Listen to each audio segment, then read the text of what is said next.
Ya keçməzdən əvvəl kanala abunə olmağı və videonu bəyənməyi unutmayın. İrəvanda keçirilən Yerevan Dialoqu 2025 Beynəlxalq Forumunda iştirak edən İranın Xarici İşlər Nazirinin müavini Səid Xatibzadənin səsləndirdiyi fikirlər ciddi müzakirələrə yol açıb və gərginlik yaradı. O deyib ki, Ermənistan İran üçün vacib ölkədir. Biz Ermənistandan açıq şəkildə eşitmək istəyirik ki, dəhliz olmayacaq. Zəngəzur dəhlizi İran üçün qəbul edilməzdir. Bəs görəsən İran rəsmisinin bu cür qərəzli fikir səsləndirməsi nə ilə bağlıdır? Nəzərə alaq ki, Pezeşkan dəhlizlə bağlı müsbət açıqlamalar verirdi. İndi Xatibzadənin bu açıqlaması nəyə hesablanıb?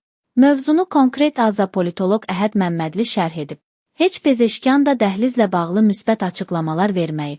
Sadəcə bildirib ki, bu hər bir dövlətin ərazi bütövlüyünün qorunması fonunda gerçəkləşə bilər.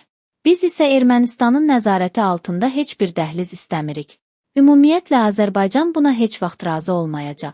İkincisi, Pezeşkan İranda 4-cü və 5-ci şəxsdir.